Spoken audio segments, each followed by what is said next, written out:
New Thought Media Network.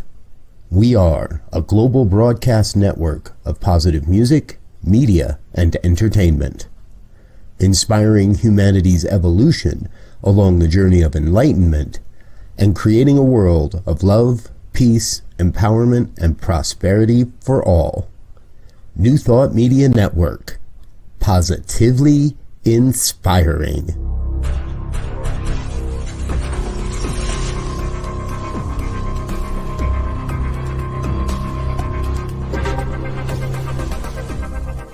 Live from a secure concrete bunker somewhere in Ohio, New Thought Media Network presents Pastor Michael Mangus with Friday's Fireside Chat, spiritual conversation for today. Here he is from the secret radio room, surrounded by thousands of watts, Pastor Michael Mangus.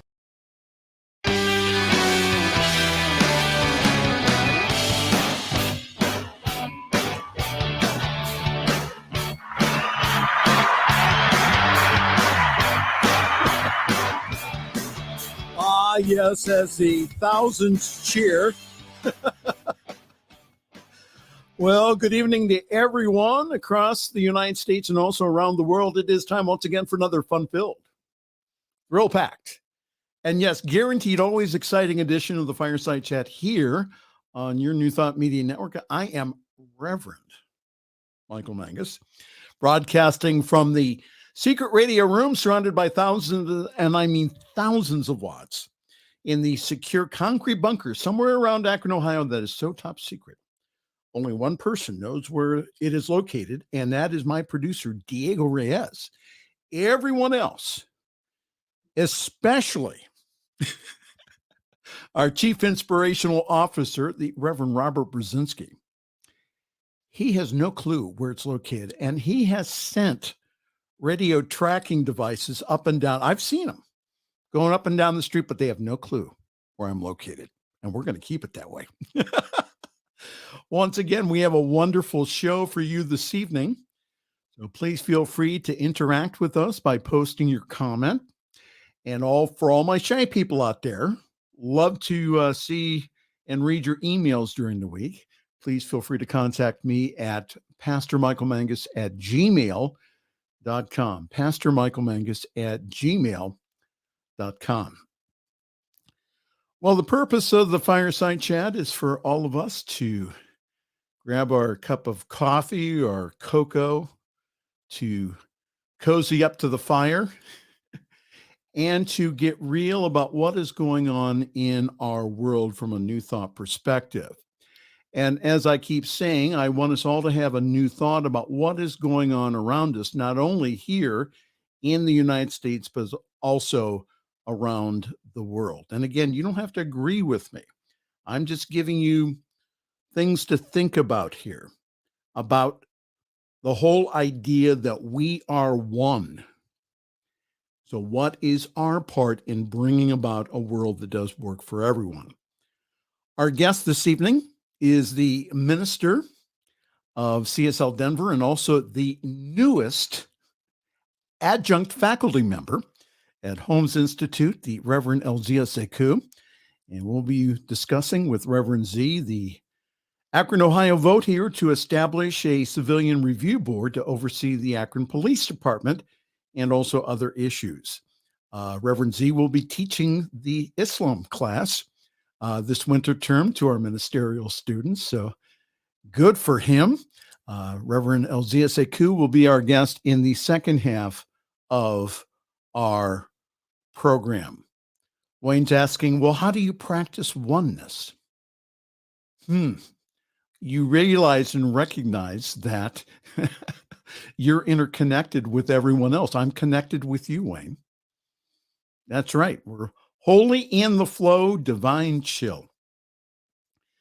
An early happy Thanksgiving to those celebrating this Thursday here in the United States. And the things that I am grateful for is including my producer, Diego Reyes, who keeps me on the straight and narrow here on the New Thought Media Network. I'm extremely, he's going, yeah. He's the one that gets called into the office on Monday to talk to Robert, not me. I'm extremely grateful for this platform, the New Thought Media Network, and all the wonderful people that I've met here through this network. And I'm grateful for my boss, my supervising and sponsoring minister, the Reverend Robert Brzezinski, who has been nothing but supportive of me being a part of this network. To Reverend Robert, Diego and I are waiting for our year-end bonus. We have not received that in our checks yet. And also Winston, our staff mascot, Winston Churchill, the staff mascot here at the New Thought Media Network, is waiting for his year-end treats also. All right. Lots of news to get to this evening. All from CNN. A potentially historic storm is bearing down on the western New York state, bringing treacherous snowfall and temperatures 20 degrees below normal. The snowfall will produce near zero visibility, difficult to impossible travel, damage to infrastructure, and also paralyzing the hardest hit communities, the National Weather Service said on Thursday. A state of emergency has been declared in 11 counties, and commercial traffic has been banned since Thursday on around 130 miles of New York's I-90 freeway. The storm's most intense snow is expected to lash the Buffalo, New York area, where, get this, more than 4 feet, 4 feet of the white stuff could pile up, making for an accumulation not seen in more than 20 years. So that's why I'm so grateful also for my snowblower being fixed this week. You never know. We're not that far away from Buffalo. And what's affecting Buffalo, it's called lake effect. Only happens in about 4 or 5 places around the world. But what happens is the wind comes off of the Great Lakes and produces these horrendous accumulations. In other news here, another employee exodus appears to be underway at Twitter after many workers rejected Elon Musk's terms for staying with the company.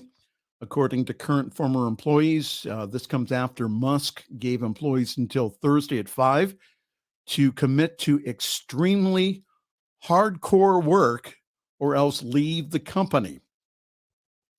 Following Thursday's exits, remaining employees received an email alerting them that Twitter offices will be temporarily closed, and also badge access will be restricted through Monday, according to a copy of an email that was obtained by CNN. The story interests me because one of the reasons that Mr. Musk said that he was going to purchase Twitter was that he was going to allow free speech. And individuals back on who were previously banned on the platform, including former President Donald Trump. Now, it seems from the reports that Elon Musk he's retracted that. Mr. Trump has not been allowed back on the platform. Listen, I'm all for free speech here, but there's limits to it. You can't yell fire in a crowded building or at a movie theater. When you use social media to spread lies and divisions, there needs to be limits. And personally, I feel that we need to have the fairness doctrine back. That says that if you are a radio, TV, or cable channel, that you must give time for the opposing view. Now, what has populated the radio airwaves, since that's the media that I'm most familiar with, that has populated the airwaves since the ending of the fairness doctrine has been the proliferation of right-wing talk shows that are aired because they draw an audience which turns into advertising dollars. It's not about the message, it's about the money that it generates. So how about an opposing view on our media? That's something to think about. Well, hi there. Good evening. This is the Friday Evening Fireside Chat here on your New Thought Media Network. I am Reverend Michael, and I am going through the news here. Our next story is about student loans. The Justice Department indicated in a court filing on Thursday that it plans to ask the Supreme Court to reinstate President Joe Biden's student debt relief program.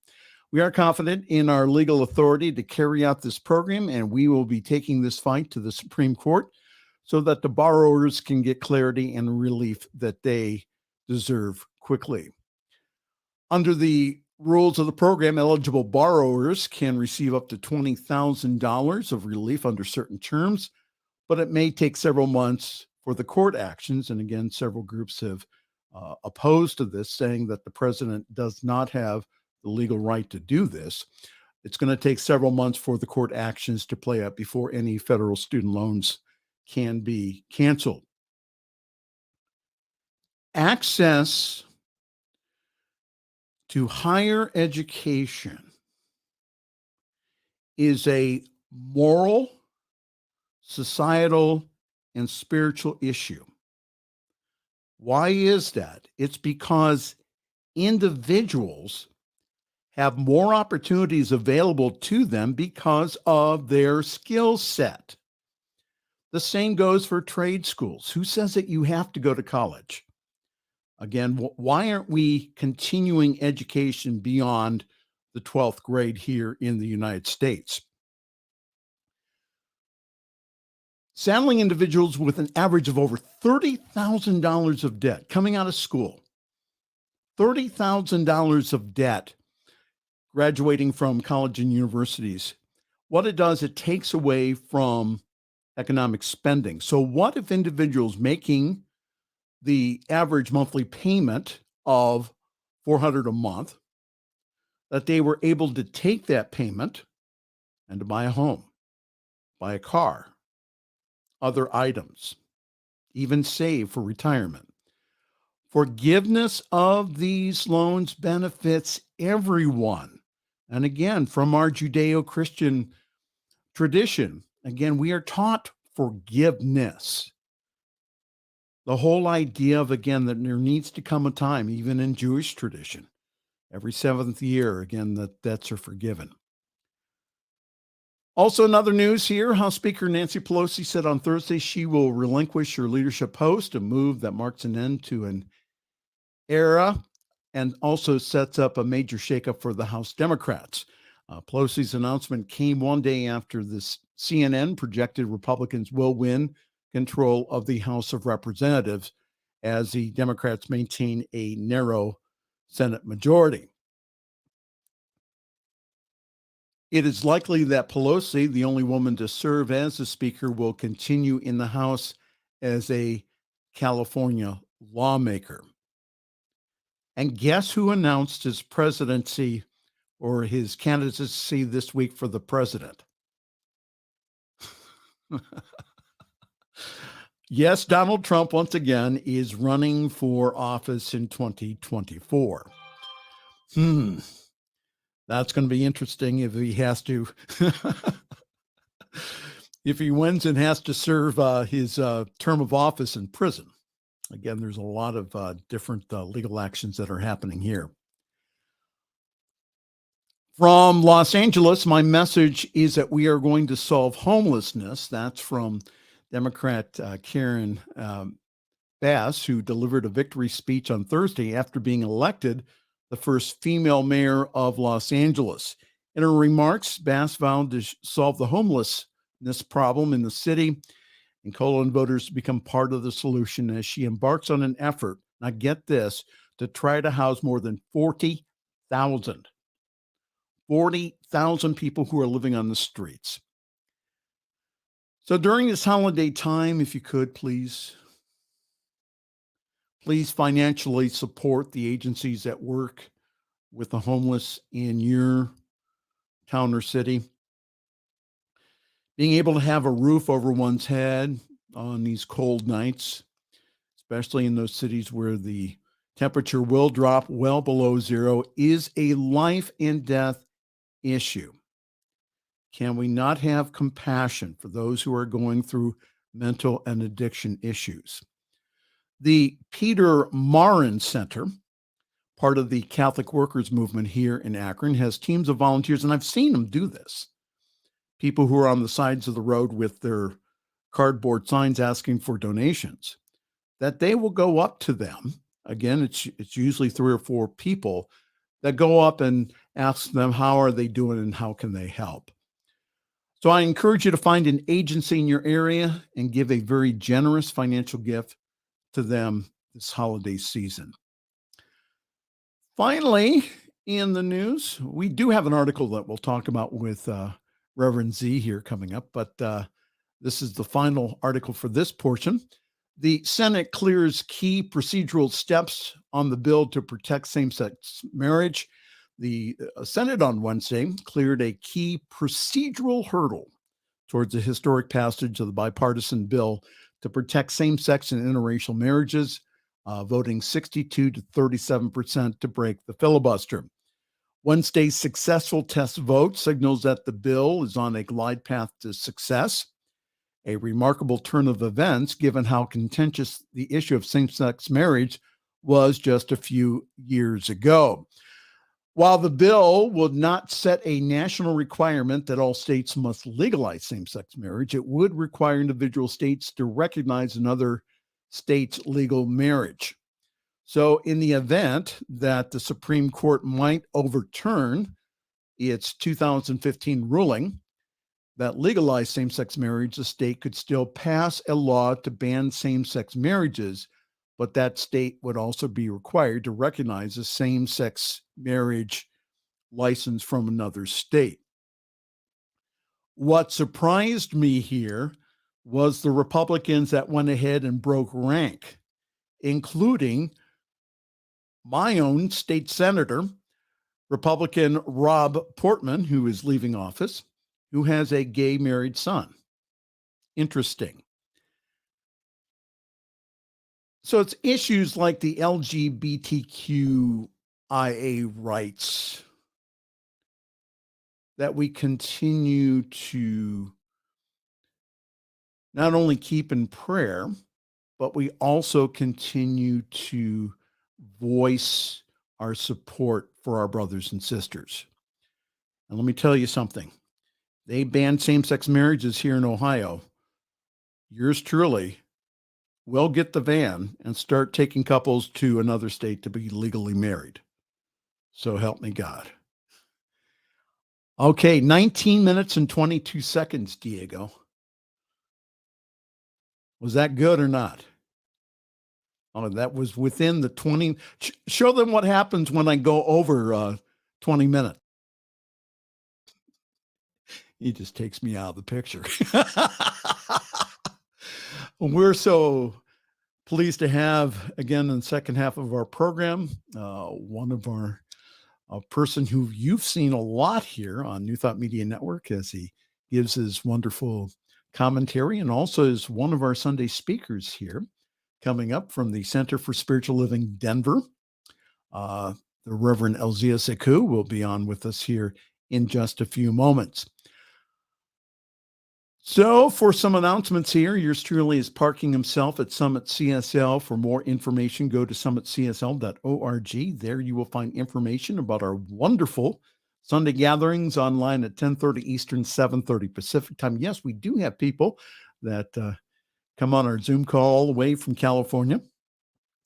Grab your cup of coffee, your tea, your espresso, your boba tea, your cocoa, whatever that you would like.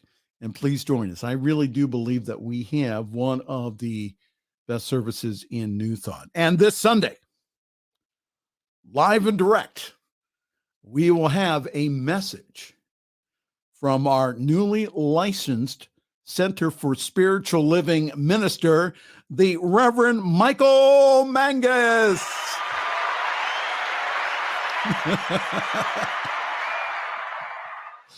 Go to summitcsl.org for more information on how to join our Zoom call.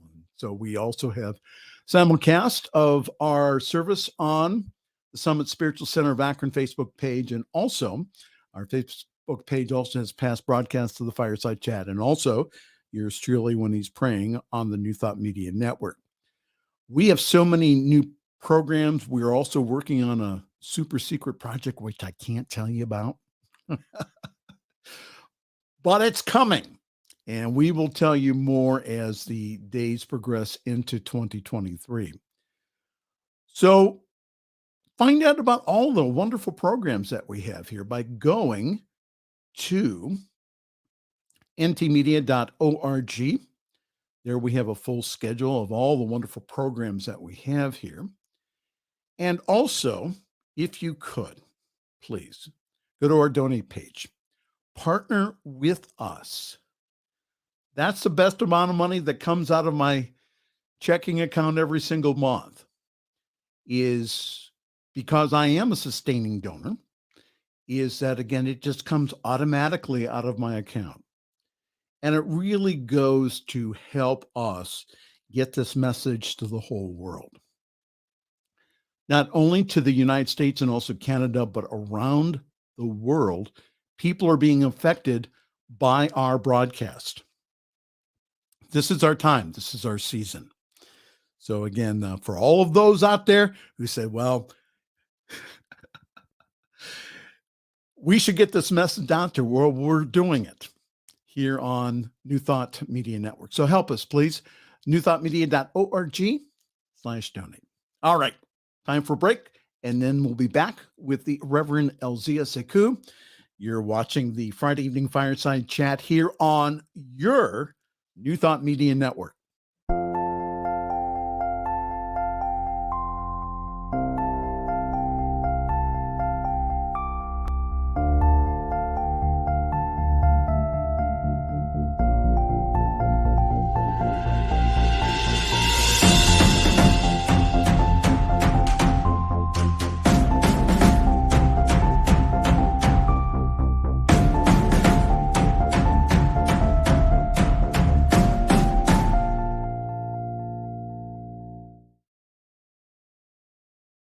Watch me change when you change the way you look at things. The things you look at change. When you change the way you look at things. The things you look at change. When you change the way you look at things. The things you look at change. When you change the way you look at things. The things you look at change.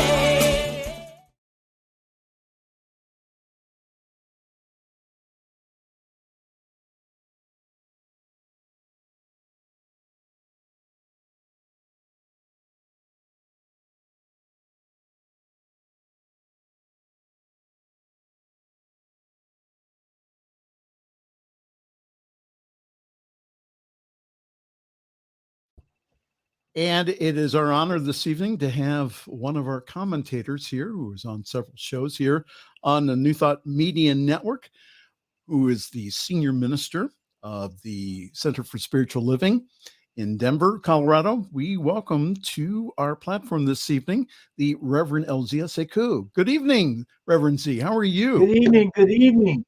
Oh, I'm doing well and so glad to be here to to talk about these very pointed issues that are well worth pontificating on and working towards making them the best that they could be in terms of getting out information, following up on the change. And so I'm just happy to be here.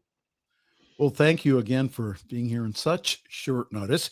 So I wanted to share with you some news since I had you on when the Jalen Walker shooting happened during the summer. I wanted to have you on to give you some good news here. And the story goes, wow.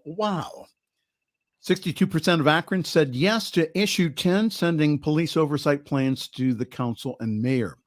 And this is by Doug Livingston of the Akron Beacon Journal. It says a campaign born out of protest in the days after the death of Jalen Walker ended when the polls closed at 7:30 p.m. on Election Day. Akron decided that it would go further than it has in the past to oversee its police. With every precinct counted, it was over 61%, 61.7% of the Akron voters said yes to issue 10, which tasks the city council and the mayor with crafting new rules for more robust civilian oversight board and police auditor next year.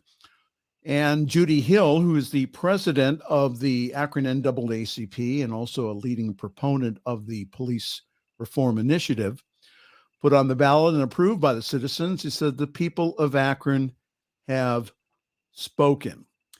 So what happened was that there were two proposals that were put in front of Mayor Dan Horgan. One was one that he crafted, and the other one that was crafted by the NAACP and also other community leaders. It took them 7 weeks, which is so much a shorter time in politics. It took them 7 weeks to get 7,000 signatures to put this on the ballot. And what happened is that, again, that close to 62% of the voters here in Akron went ahead and approved it. I wanted to read, I was reading earlier some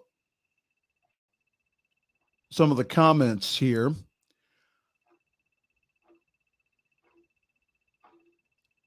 And it said here from the self-described conservative Christian who went ahead and voted against issue 10. He says, I don't have a problem with there being an independent auditor, but I feel like 3 individuals might have been a little excessive. Isn't that interesting? And also some Akronites also objectively categorized to external or categorically did not want external oversight of the police department. Matthew Gooden said he opposed issue 10 as he left his polling location in Ellett. He said, I don't see the point. He said, why would we police the police? Reverend Elzia Sekou, your comments on that, please. Well, well, first and foremost, I want to just put Akron, Ohio in the light, right? Because some of you may or may not know that Akron, Ohio was a stop on the Underground Railroad. Mm-hmm. Also, in 1914, Marcus Garvey started the Universal Negro Improvement Association in Akron, Ohio. Mm-hmm. And throughout history, they've been proponents, if you will, of racial equality. Sojourner Truth spoke there, as well as W.E.B. Du Bois. Now, so that kind of sets the stage when we're looking at these this issue passing of issue 10. And I find it interesting. I had to go check the stats, right? So in the 2022 census, there are roughly 189,000 citizens of Akron, Ohio. Mm-hmm. The breakdown, and I'll let the audience do the math. Here's the breakdown of the population. 59% white, 29% black, mm-hmm. 5% multiracial, mm-hmm. 4.5% Asian. And when you take out the 59% of the white population, it very well indicates that if 30% said yes, a lot of the white citizens said yes. Yes. To this bill. So it's got wide support for police to be held accountable, or any public official that has a gun to be held accountable and not be able to just do business as usual when they have these guns. So I was telling Elzia before the show, the story continues. The 8 officers that were involved in the Jalen Walker shooting They have all been put back onto desk duty here in Akron, and the police chief citing safety issues. He said that many of the police officers after the summer have turned in their badge. They have opted for early retirement. So I find that very interesting, Elzia. Why would they do something as controversial as that? Having those officers, again, the investigation still is ongoing. They have not, again, it's an independent investigation. It's being done by the state of Ohio. And I also understand that the FBI and also other federal authorities are also involved in this. But again, there has been no comprehensive conclusion yet. And then the chief goes ahead and he puts these 8 officers back on desk duty. I don't understand that. Well, I mean, there's a culture in police departments across the country. Now, a lot of them are changing because we have some chief of police and captains and law enforcement officers who take their job seriously and want to be as fair and equitable as possible. But in a lot of cases, you have that blue wall that you hear people talk about, right? They want to protect theirs. So they didn't want to put these guys on unpaid leave because if they're on a desk job, they're still getting paid. Yes. And I'm sure they could have gave some incentives to some of the people who were retiring and say, look, we'll give you this kind of bonus. We'll give you this kind of extra to your retirement or days off or whatever until we can get over here and recruit more officers. Yes. Meanwhile, Jalen is in the grave. So anyone who says that, see, Elzia, if it was just, for example, like one isolated incident, first of all, one is enough. But Right. This has been a systemic problem here I'm speaking just here in Akron, Ohio. This has been a systemic problem of overkill, mostly of African-American men. Again, the whole driving while black here in town is very dangerous. And so that's one of the reasons why the community officials, the people in, again, the African-American community, they got such widespread support. And what was wonderful, Elzia, was that, again, that we got young people out to the polls of every race, creed, and color. We got they got out to the polls and they voted again for police reform. I want to say something too. Sometimes individuals will say, well, you're anti-police when you mention this. No, I am absolutely for the police. Anybody who says that otherwise, we have some bad apples, though. And we also have a systemic culture within the police department that needs to end, that we need to, again, to maybe retire a lot of the police officers, again, in a systematic way, and also retraining individuals, not in law enforcement, but as peace officers. What happened to peace officers? So we've militarized our police departments. They come out in their SWAT vehicles and with their semi-automatic guns, of which, again, that's fine. But I think, again, that we need to have more training of our police officers, plus also weeding out some of these people, again, that to have a young man who was stopped for a broken taillight. All right. Yes, he did take off. Wouldn't you? Wouldn't you take off? So again, and they said they saw him reaching. Again, there's certain body cam footage that we haven't seen yet. So that's what I'm saying again, that what I say is this: we have a moral and ethical issue here in Akron, again, to hold the people that do keep us safe. We hold them to a high standard, and we say, listen, we are here. We want reform. We don't want to defund the police. We want reform. And we also want you held accountable, especially when incidents like this happen, where again, that they fired on him, Elzia, 60 rounds with 48 hitting him. And you're saying that we should not investigate? I don't understand that. Or that, well, why are they bashing in windows downtown Akron? I'm surprised they didn't set the whole city on fire. It says we have to again hold the police accountable here. Especially for our African American young men. Go ahead, Z.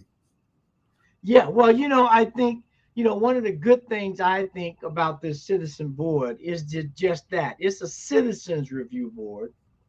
And if they do the job correctly, they'll have a great cross section of the community to make it up. I'm not sure how many will be on that board, or would be more than one, and how they plan to implement everything.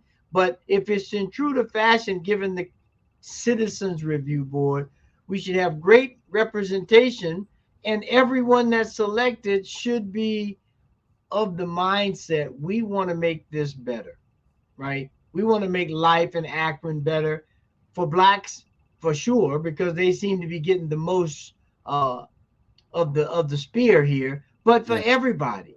See, the thing, and I was talking with a friend today, actually,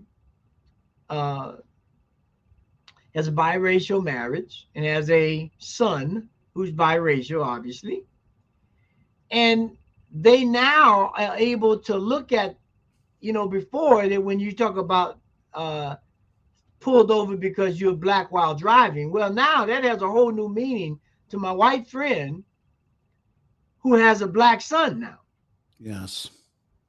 And so it takes a whole new meaning that, that means my son may be stopped. So now that person has to begin to think about, when that kid leaves the house, I need you to check in. Where you going? Where you going to be? What time you leaving? When you expect to get there? Because at any moment, something could happen. Now, for the average white teenager or white kid, their parents don't have to think about that. No. And it's called the talk. And it's something that, again, that African-American parents have to have with their kids about what kind of behavior do you have when you're pulled over?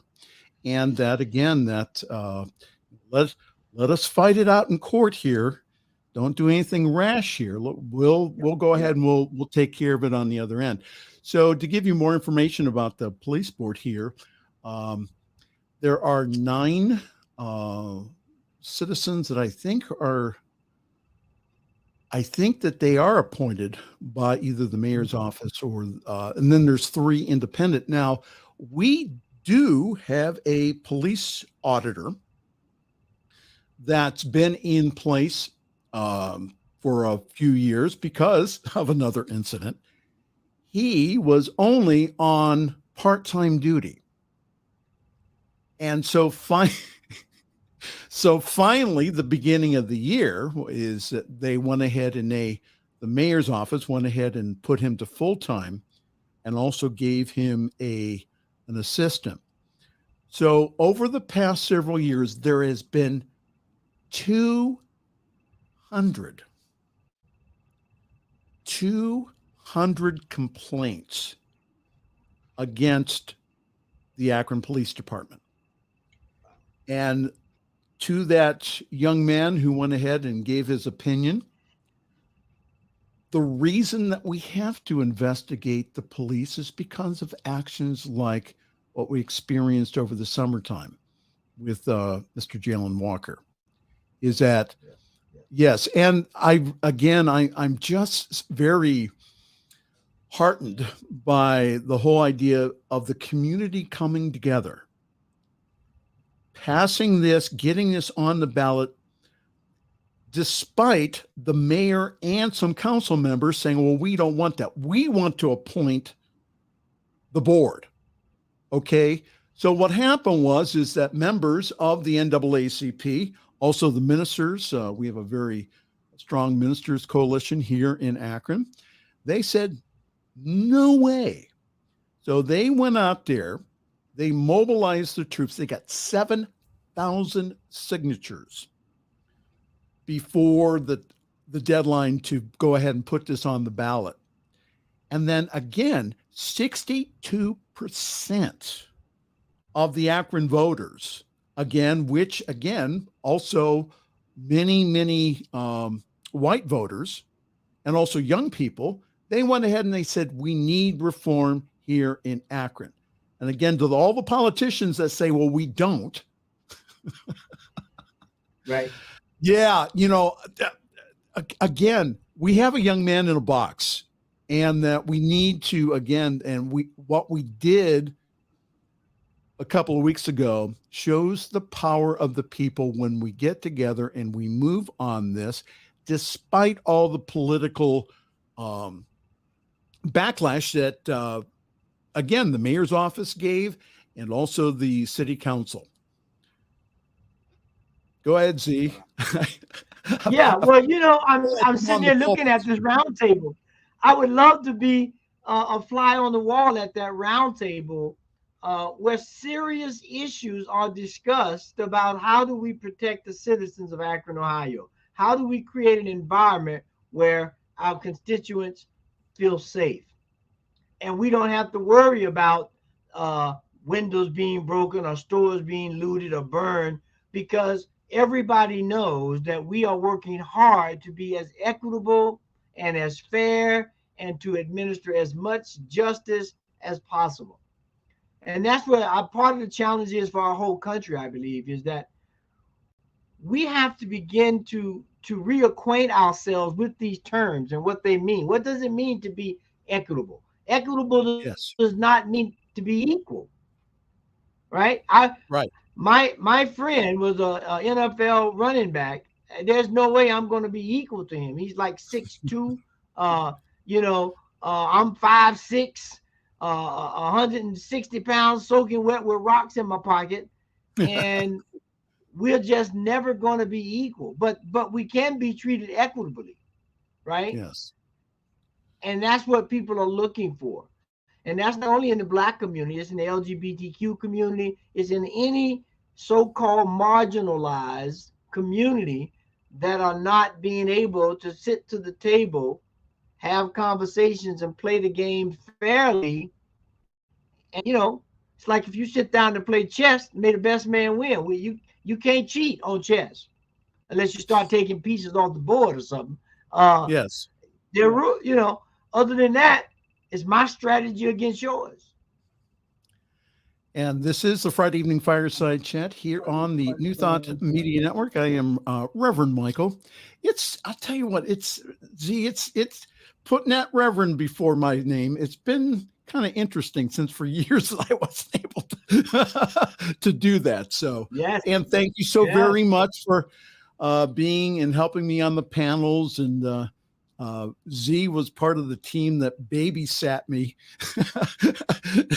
during the capstone finals. They have to have someone proctor you during the last 10 exams before you're even allowed to go in front of a licensing panel. So tell us about your wonderful community, CSL Denver. What is going on there?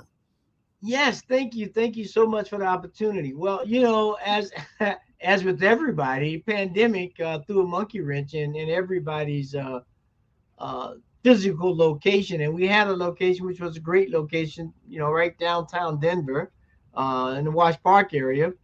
And due to the pandemic, we lost that space. However, I believe we have an even greater space at the historic Grant Avenue Center and Sacred Space, which is at 216 South Grant Street in Denver. It's a church, a Methodist church that was built in 1908. And it's a great place. We're getting started. We currently meet in person on the first and third Sundays, and we stream them all. But in first and third, we meet in person at this lovely location. So if you're in the area, come by. If you're on the sound of this voice, tune into www.csldenver.org and catch the Sunday service at 10 Mountain Time. But we're looking to do in the new year, we're looking to do some mighty work in the neighborhood to begin to make coalitions with other organizations, whether they're community centers or churches or nonprofits or schools, where we can begin to create pretty much what I see them doing with this issue 10 is create coalitions of people who are concerned, who care, and who are willing to do the work. And that's what we're looking to do. So I'm excited. Well, how wonderful. I just, so I was thinking about, we've had individuals go ahead and put into the chat, not tonight, but in the past, they would say, well, this is not the new thought of the 90s. Why are you bringing up social issues like this? People in the past never did that. Ernest Holmes never did.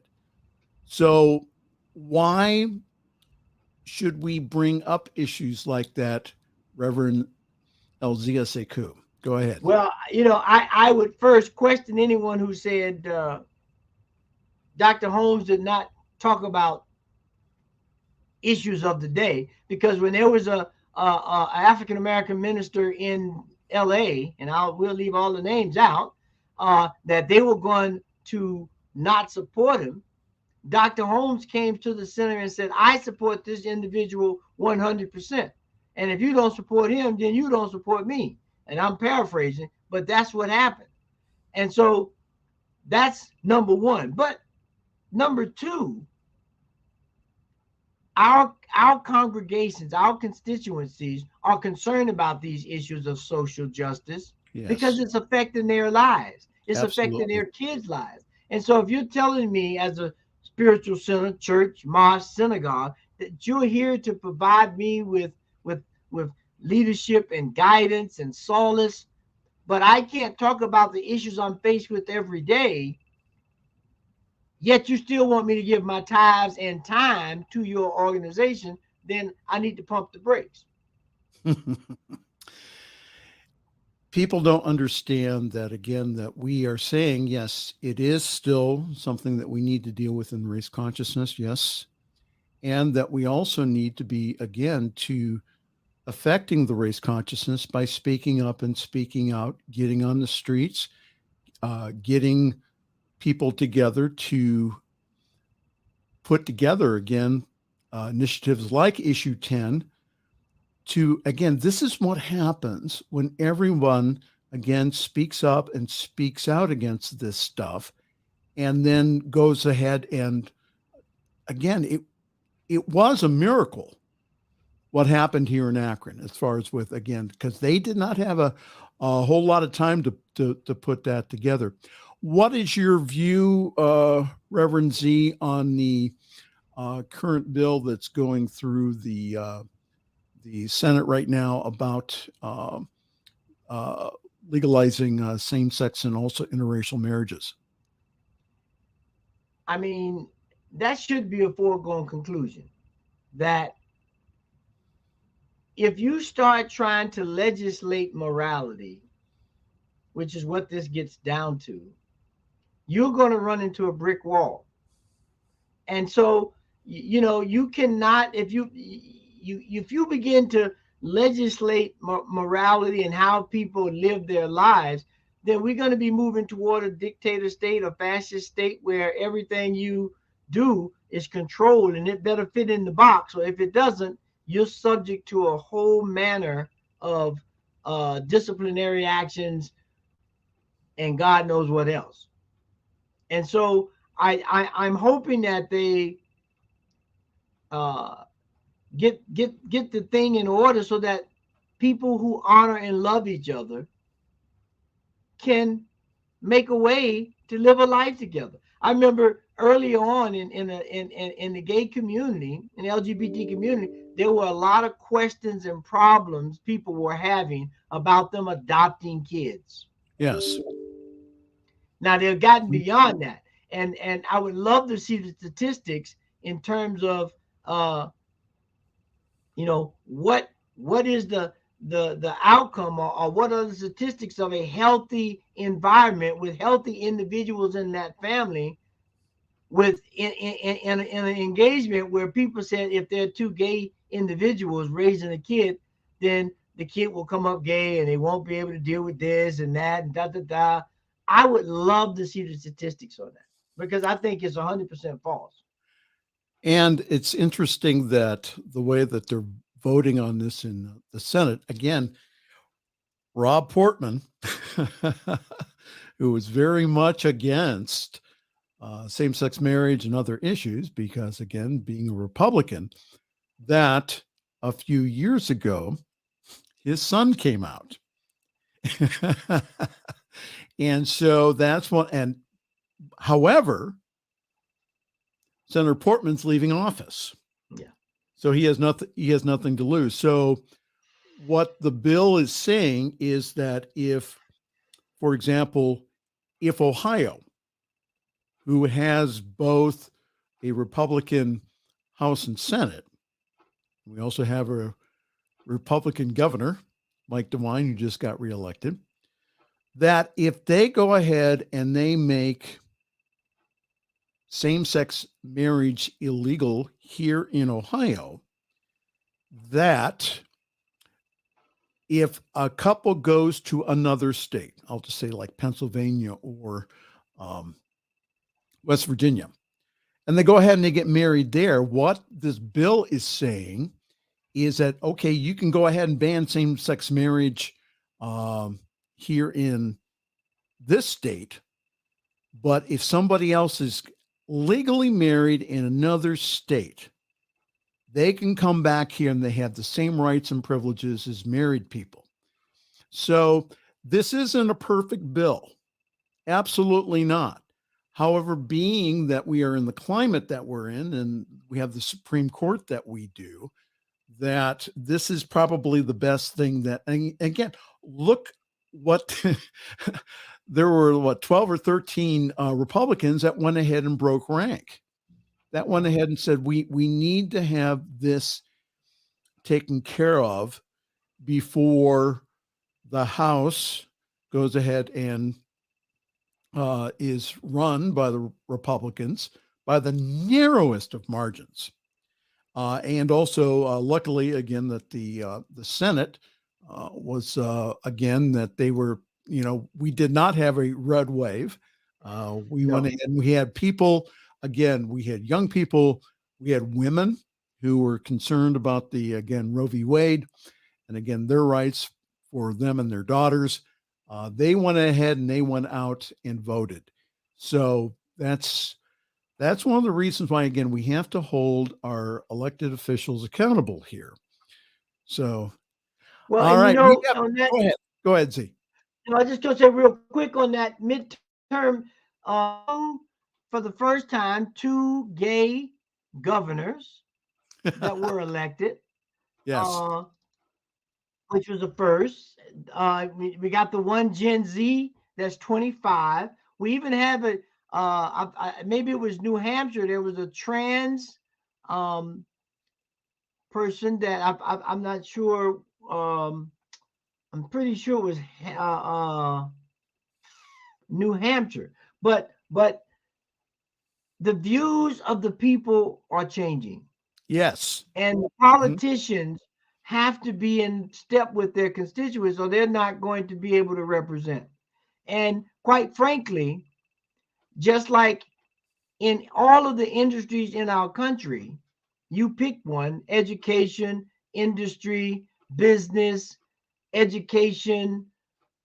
It is time for the older individuals that are still there to start turning these positions and turning the reins over to younger people, because Absolutely. we're continually messing up the playing field, and then we're going to be out of the game, and we're going to leave them with all the messed up fields. Let them come in now and begin to work on fixing them and helping. So give another shout out to your wonderful community. How can people get a hold of you?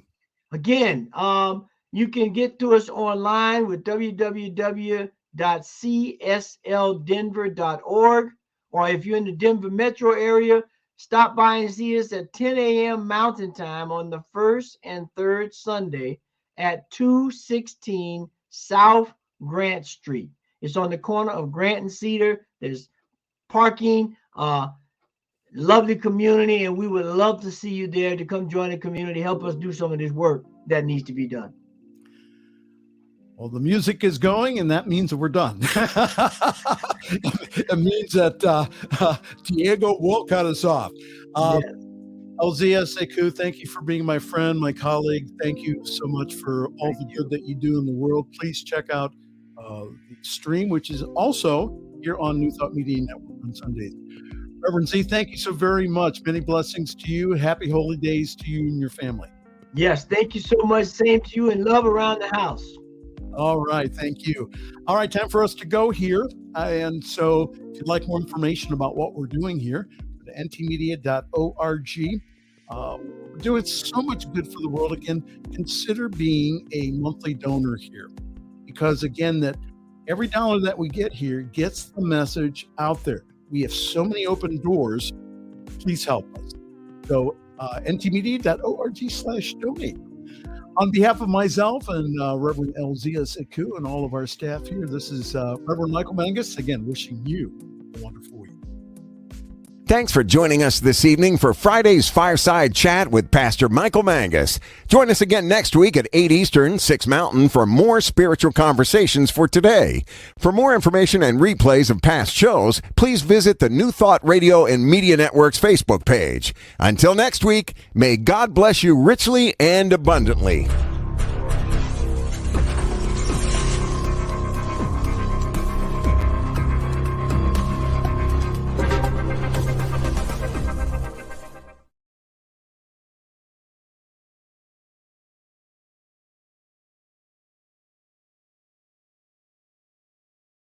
Welcome, and thank you for tuning in to the Sunday services at Center for Spiritual Living, Denver.